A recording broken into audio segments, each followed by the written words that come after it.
Hello and नमस्कार दोस्तों, मेरा नाम है कंवरपाल सिंह और आज हम अध्ययन करने वाले हैं नवपाषाण काल के ऊपर। नवपाषाण काल यानी नियोलिथिक एज के ऊपर अध्ययन करने वाले हैं और ये हमारा प्राचीन भारत के ऊपर 4th वीडियो है। इससे पहले वाले वीडियो में हमने अध्ययन किया था पुरापाषाण काल के ऊपर और मध्यपाषाण काल के ऊपर, और आज का जो हमारा टॉपिक है वह है नवपाषाण काल के ऊपर। हमने अभी तक देखा कि जो पाषाण शब्द है इसका तात्पर्य होता है पत्थर से।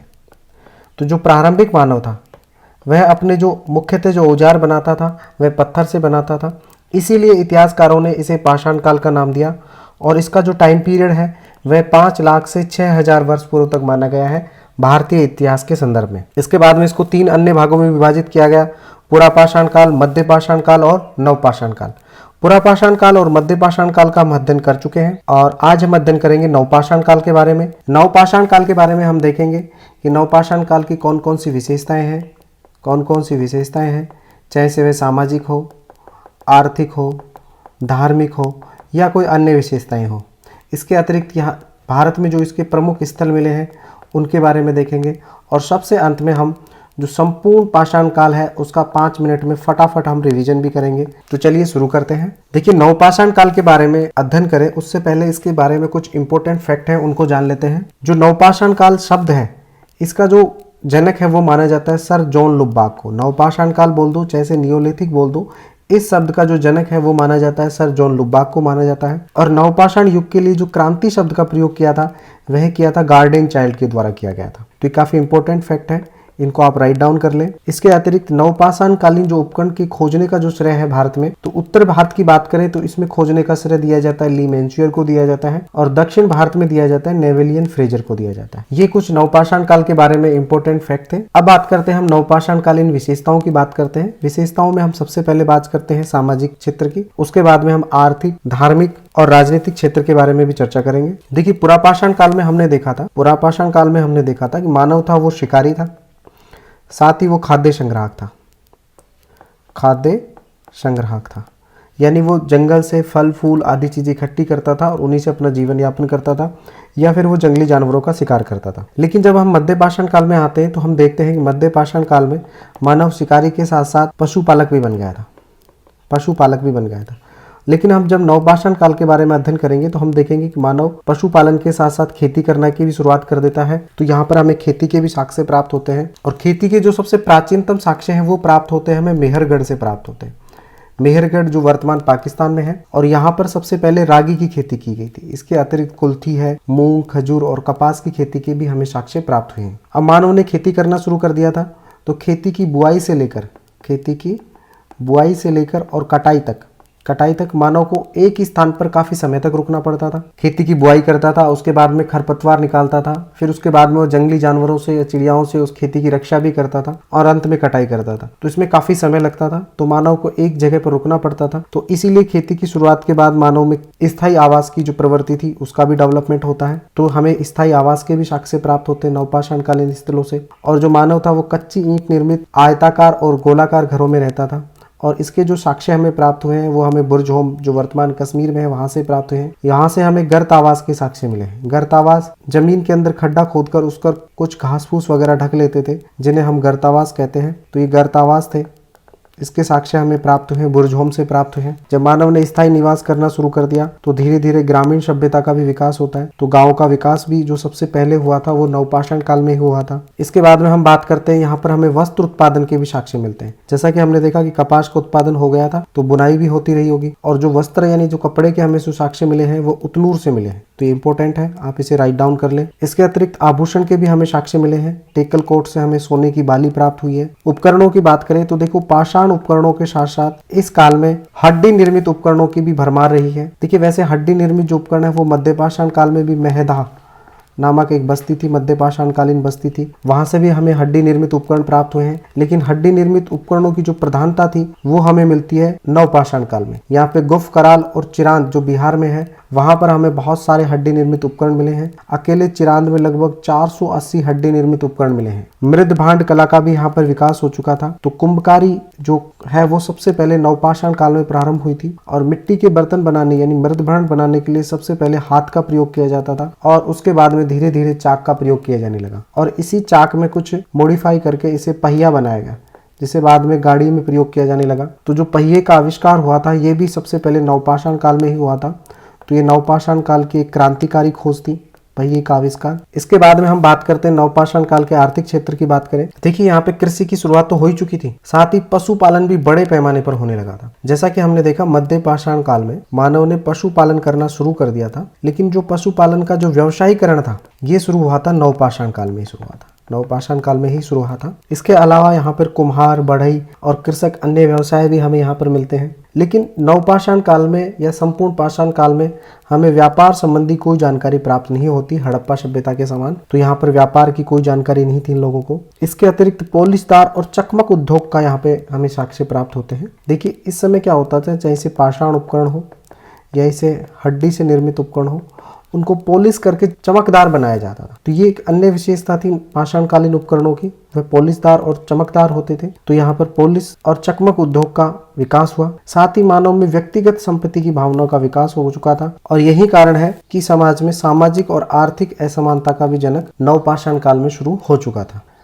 अब बात करें इसकी राजनीतिक गतिविधि की, तो देखिए नवपाषाण काल के या संपूर्ण पाषाण काल के हमें कोई लिखित साक्ष्य तो प्राप्त हुए नहीं, इसलिए इसकी जो राजनीतिक गतिविधि है इसकी भी हमें कोई जानकारी नहीं है, ना ही हमें कोई धार्मिक क्षेत्र की कोई जानकारी हमें यहाँ से प्राप्त होती है। लेकिन इतना जरूर पता चलता है कि इनमें अंत्येष्टि संस्कार यानी दाह संस्कार की इनको जानकारी थी, क्योंकि इसके दो साक्ष्य मिले, एक बुर्जहोम में और दूसरा मेहरगढ़ में। बुर्जहोम में मानव के साथ में कुत्ते को दफनाया गया था, तो इससे ये पता चल जाता है कि मानव में सुरक्षा की भावना का विकास हो गया था। और मेहरगढ़ की बात करें तो यहाँ पर मानव के साथ में बकरी को दफनाया गया था। ये माना जाता है कि मानव का परलोक यानी स्वर्गलोक में विश्वास होगा और उस अपने भोजन की व्यवस्था के लिए उसने अपने साथ में बकरी को दफनाया होगा, या उसके जो परिवार के सदस्य हैं उसके भोजन की चिंता को लेकर बकरी को उसके साथ में दफनाया होगा। तो ये जो एक नरकंकाल है इसके साथ में देखो 2 बकरी के कंकाल दफनाए गए हैं, ये 2 बकरी के कंकाल हैं और ये हमें प्राप्त हुए हैं मेहरगढ़ से प्राप्त हुए।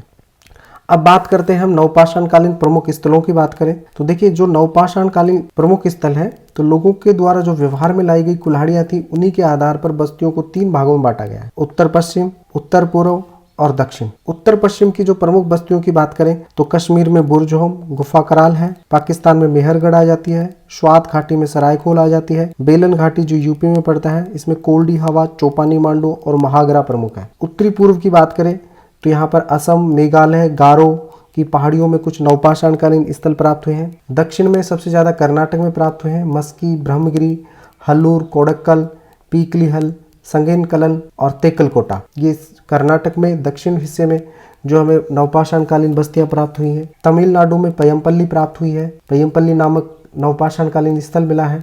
आंध्र प्रदेश में उतनूर प्राप्त हुआ है जहां से हमें कपड़े के साक्ष्य प्राप्त हुए थे। तो इसमें जो सभी जो नवपाषाण कालीन स्थल है वो इंपॉर्टेंट नहीं है, केवल हम उन्हीं नवपाषाण कालीन स्थलों का अध्ययन करेंगे जो एग्जाम के पॉइंट ऑफ व्यू से महत्वपूर्ण है। तो उनमें जो सबसे पहला नाम आता है वह आता है मेहरगढ़, जो वर्तमान पाकिस्तान में है और ये भारतीय उपमहाद्वीप में लगभग 7000 ईसा पूर्व की बस्ती है और ये सबसे प्राचीन बस्तियों में से एक है। इसे बलूचिस्तान की रोटी की टोकरी भी कहा जाता है क्योंकि यहाँ पे सबसे पहले खेती की शुरुआत हो गई थी और कृषि के जो प्राचीनतम साक्ष्य हैं भारतीय उपमहाद्वीप में वो हमें मेहरगढ़ से ही प्राप्त होते हैं और यहाँ पर हमें सबसे पहले रागी की खेती के साक्ष्य प्राप्त होते हैं। उसके बाद में जो अन्य खेतियां भी यहाँ पर शुरू की गई, साथ ही यहाँ पर भैंस पालन के भी हमें साक्ष्य प्राप्त होते हैं क्योंकि गेहूं वगैरह का यहाँ पे काफी उत्पादन होता था, तो भैंस के लिए चारे वगैरह की व्यवस्था हो जाती थी। दूसरी प्रमुख बस्ती बुर्जहोम है। इसका जो शाब्दिक अर्थ होता है वह होता है जन्म स्थान और यहाँ पर हमें गर्तावास के साक्ष्य प्राप्त हुए। झीलों के किनारे कुछ गर्तावास मिले हैं। गर्तावास से तात्पर्य होता है भूमि के अंदर खड्डा खोदने के पश्चात में उस पर घास फूस आदि चीजों से उसे ढक दिया जाता था, जिसे हम गर्तावास कहते हैं,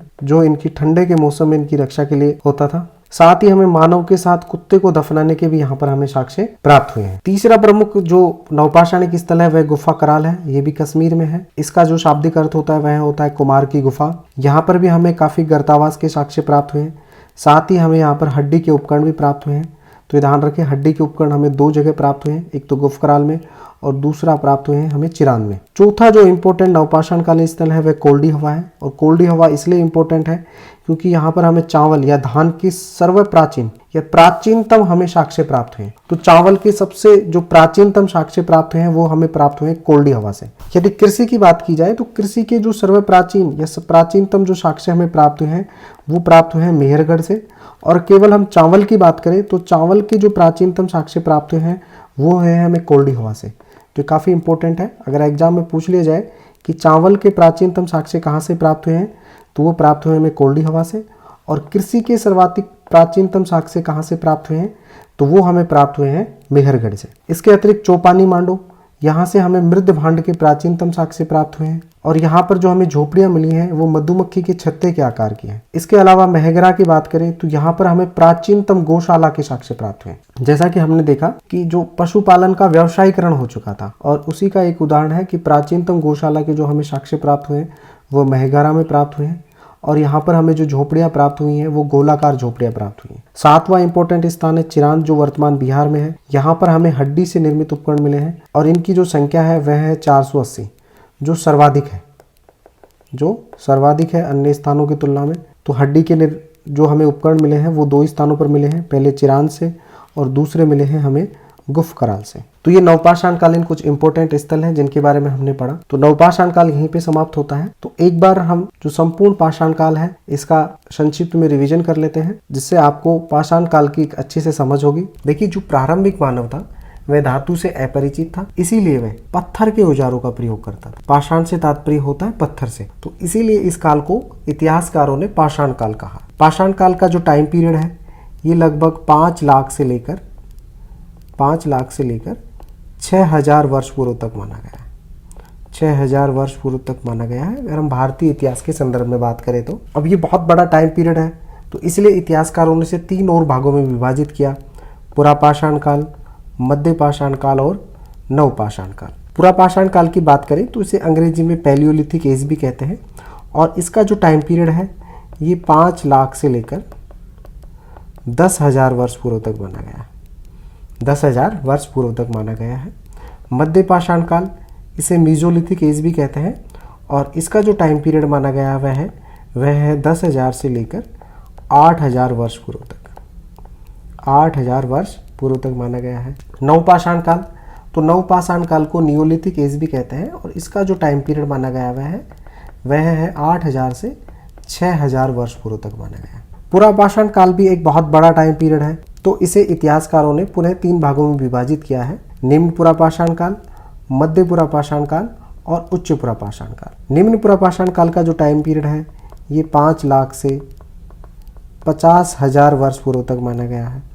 मध्य पुरापाषाण काल का जो टाइम पीरियड है ये 50,000 से 40,000 वर्ष पूर्व तक माना गया है, और उच्च पुरापाषाण काल का जो टाइम पीरियड है ये 40,000 से 10,000 वर्ष पूर्व तक माना गया है। निम्न पुरापाषाण काल की बात करें, इसे क्रोड़ संस्कृति भी कहा जाता है, क्योंकि यहाँ पर क्रोड़ उपकरणों की प्रधानता रही थी। देखिए, क्रोड़ उपकरण से तात्पर्य है कि नदी में जो घर्षण से पत्थर गोल या अंडाकार हो जाता है उसे हम पेबुल कहते हैं, और पेबुल से जो पत्थर बनाए जाते थे तो उनके ऊपर वार किया जाता था, तो इनका जो ऊपर का फलक है ये अलग रह जाता था, और जो बीच का हिस्सा है इसे क्रोड़ कहते थे, ठीक है, और ऊपर के हिस्से को कहते हैं फलक।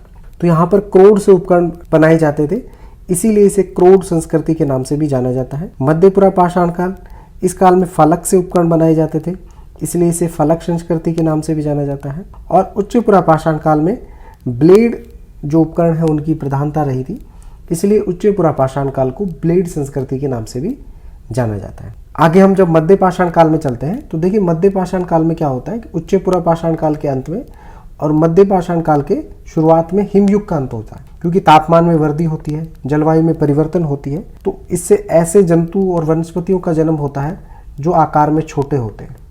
आकार में छोटे होते हैं तो मानव ने अब जो नए औजार बनाए वह भी अब छोटे छोटे आकार के बनाए।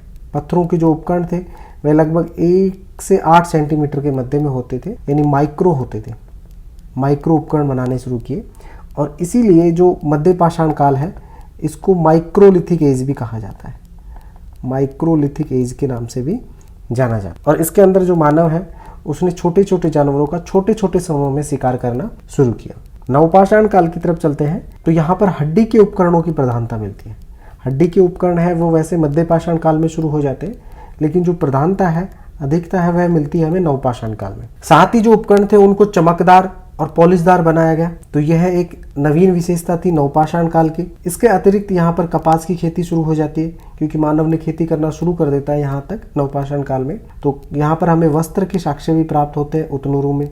साथ ही जो पहिए का आविष्कार भी यहाँ पर नवपाषाण काल में ही मानव के द्वारा किया जाता है। अब मानव जीवन की बात करें तो देखिए, पुरापाषाण काल की बात करें तो पुरापाषाण काल में जो मानव था या तो शिकारी होता था या फिर खाद्य संग्राहक होता था। शिकारी से तात्पर्य था कि वह जानवरों को मारता था और उन्हीं का मांस खाता था। खाद्य संग्राहक से तात्पर्य है कि जंगल से मिलने वाले फल फूल कंद आदि चीज़ों को इकट्ठा करता था और उन्हीं से अपना जीवन यापन करता। लेकिन जब हम मध्य पाषाण काल की तरफ चलते हैं तो यहाँ पर हम देखेंगे कि मानव शिकारी और खाद्य संग्राहक तो था ही, साथ में उसने पशुपालन करना भी शुरू कर दिया था। और मानव के द्वारा जिस जानवर को सबसे पहले अपना पालतू बनाया गया वह था कुत्ता। तो पशुपालन के जो साक्ष्य हैं वो हमें प्राप्त होते हैं आदमगढ़ यूपी से और बागोर राजस्थान में। बागोर राजस्थान के भीलवाड़ा जिले में पड़ता है। जब हम नवपाषाण काल में जाएंगे तो यहाँ पर देखेंगे कि मानव पशुपालन के साथ साथ खेती करना भी शुरू कर देता है। और खेती के जो प्राचीनतम साक्ष्य हैं, कृषि के जो प्राचीनतम साक्ष्य हैं वो हमें मेहरगढ़ से प्राप्त होते हैं। मेहरगढ़ वर्तमान में पाकिस्तान में है और मानव ने सर्वप्रथम रागी की खेती करना शुरू की। तो इस प्रकार हम देखेंगे कि मानव जो शुरुआत में शिकारी और खाद्य संग्राहक था वह पशुपालक बना और फिर पशुपालक के साथ साथ वो खेती करना शुरू कर देता है, मतलब किसान बन जाता है। अब बात करते हैं मानव के आवास की बात करते हैं। देखिए, पुरापाषाण काल है, मानव शिकारी होता है या खाद्य संग्राहक होता है तो वह एक स्थान से दूसरे स्थान पर आता जाता रहता है। तो इसका कोई स्थायी आवास के कोई हमें साक्ष्य प्राप्त नहीं होते हैं। मध्य पाषाण काल में आते हैं तो मानव पशुपालक बनता है, लेकिन यहाँ पर हमें जो आवास के साक्ष्य प्राप्त होते हैं वो अस्थायी प्राप्त होते हैं। अस्थायी आवास के साक्ष्य हमें बागोर से प्राप्त होते हैं। लेकिन जब नवपाषाण काल में आते हैं हम देखते हैं कि मानव ने खेती करना शुरू कर दिया था। तो खेती के लिए मानव को एक ही स्थान पर बहुत समय तक रुकना पड़ता था। खेती की कटाई से लेकर बुनाई तक, उसकी रक्षा के लिए जंगली जानवरों और चिड़िया से, तो मानव ने फिर स्थायी निवास करना शुरू कर दिया था। और ये स्थायी निवास के साक्ष्य हमें बुर्ज होम कश्मीर से प्राप्त होते हैं। यहाँ से हमें गर्त आवास के साक्ष्य प्राप्त होते हैं और इसी के बाद गांवों का विकास शुरू होता है। सबसे अंत में जानते हैं हम अग्नि के साक्ष्यों की बात करें तो देखिए, मानव था वो अग्नि से परिचित तो पुरापाषाण काल में हो गया था, लेकिन अग्नि का जो प्रयोग करना सीखा उसने मध्य पाषाण काल में सीखा। अग्नि के जो हमें साक्ष्य प्राप्त होते हैं वो कुरनूल से प्राप्त होते हैं, ये एक पुरापाषाणिक स्थल था। दूसरे सराय नहर और मेहदाह से प्राप्त होते हैं, ये मध्य पाषाण कालीन स्थल है। तो यहाँ से हमें अग्नि के साक्ष्य प्राप्त होते हैं। तो अग्नि से की बात चले तो ध्यान रहे कि जो अग्नि से परिचय तो मानव का पुरापाषाण काल में ही हो जाता है, लेकिन अग्नि का जो प्रयोग करना सीखा वह सीखा था मध्य पाषाण काल में। आपको हमारा वीडियो कैसा लगा? यदि अच्छा लगा तो इसे लाइक करें, शेयर करें और सब्सक्राइब करें। Thank you for watching.